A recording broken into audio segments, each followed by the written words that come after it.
Yeah, we're just walking back from what was a really fun session. Early this morning, we went down the beach, one of Cape Town's beach break spots, and we got out there, but wasn't quite as good as we would have hoped. But we did have one of the most incredible wildlife encounters I've ever had in my 25 years of photography. You know, down this beach and around Cape Town, I've had interactions with whales and seals and dolphins and even sharks, but I've never quite had an interaction like we did this morning, and yeah, pretty blown away, to be honest. So the geography of Cape Town is quite unique. We have this peninsula which sticks out right in the deep south of the Atlantic Ocean. In essence, we've got two sides of the peninsula that almost act as two different oceans. And with that, we have so many different waves on offer.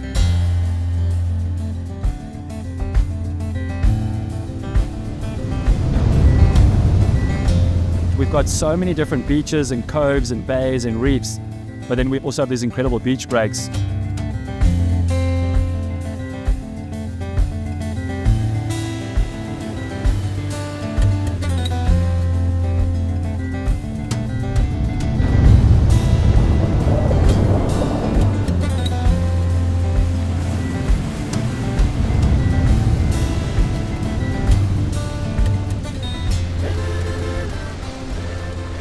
Because we stick so far out in the deep south Atlantic here with the Cape Peninsula, we are susceptible to all those different swell patterns and winds and storm cycles.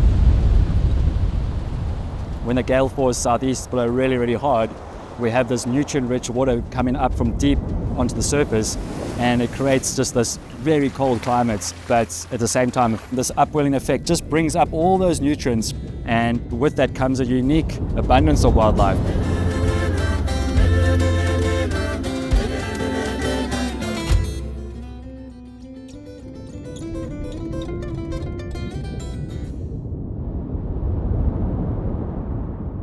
The city of Cape Town and the Table Mountain National Parks have done an incredible job of creating and maintaining a network of nature reserves along the peninsula. One feeds into the next, and there's these coastal spaces and green belts that are all interconnected. And then as surfers, we surf either in or right on the perimeter of all these green spaces. Just going to check the waves, you're going to see a lot. But then you enter the water here, and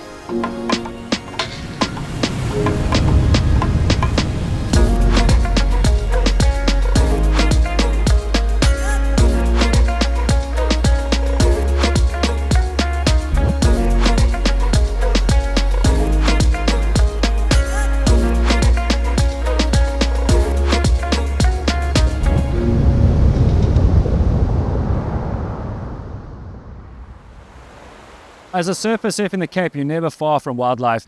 You know, this morning was just another case in point. We were in the water, I was filming the surfers, and next thing this penguin just rocked up out of the blue.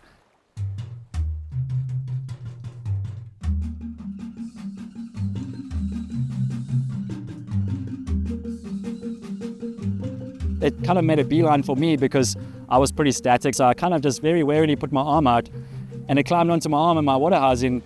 It proceeded to do that to two different surfers, climb into their surfboards, move into their chest, and it just basically looked like it wanted company.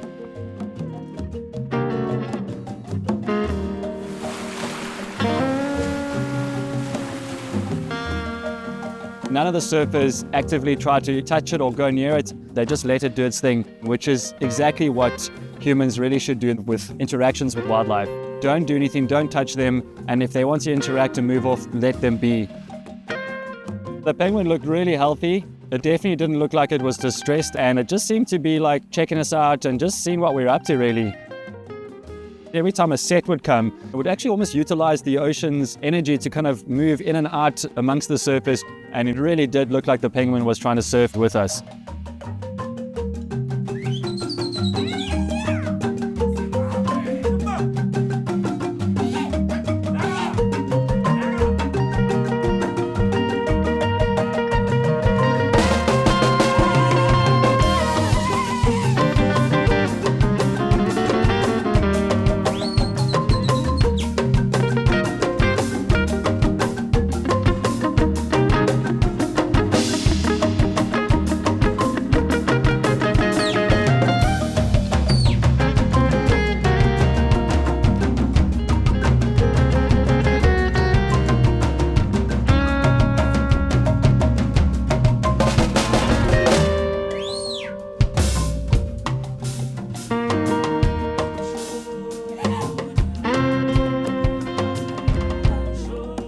Cape Town is an incredible example of wildlife and humans coexisting together, but the pressure that wildlife faces today, not just in the Cape but globally, is human pressure. Things like overfishing, urban growth, pollution.